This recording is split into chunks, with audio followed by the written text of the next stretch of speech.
students can know themselves as learners. In order to foster metacognitive habits of mind, students must have opportunities to develop an understanding of their learning preferences and strengths. Students can know who they are as learners, and they benefit from experiences that allow them to explore their diverse learning profiles. I'm really good at visually learning and hearing things, but not as much hands-on. I'd rather work alone with myself in like books and stuff. I know that I'm a visual learner. I can't learn that well when I just hear things. I have to see it on the board or something or in front of me. I also like hands-on learning and too, 3D objects and everything. I've always noticed that I've had trouble when people just teach to me just without any visual, with anything in front of me or anything.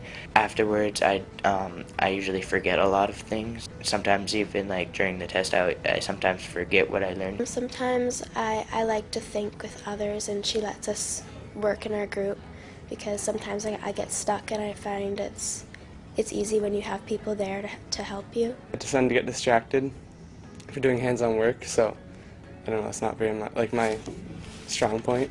I think that in class, just trying different methods of learning and different ways to study and different ways to gather information, like different graphic organizers and things like that, I think that helps you kind of narrow it down to what you like because you get to try everything and figure out what you like best. I like Venn diagrams because they show both sides and they show how the two connect in the middle.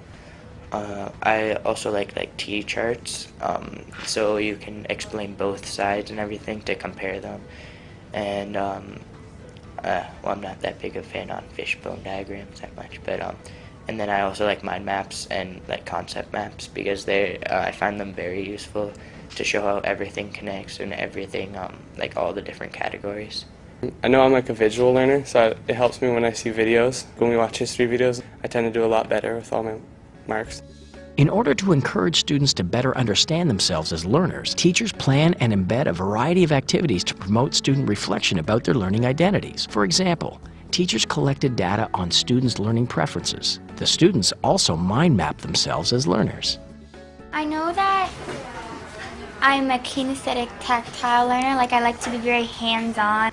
It kind of helped me figure out how to place myself on a chart. It helped me figure out what are my strengths in learning. I'm good at describing things. It helped me figure out who I really am as a person.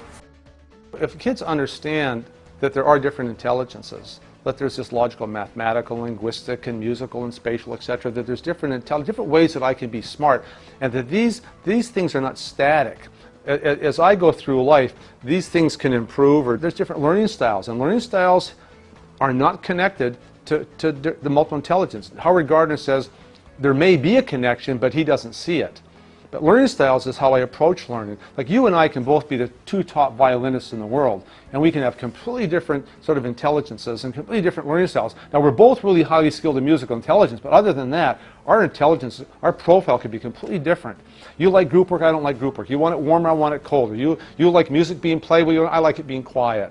Right? This is just how we approach learning.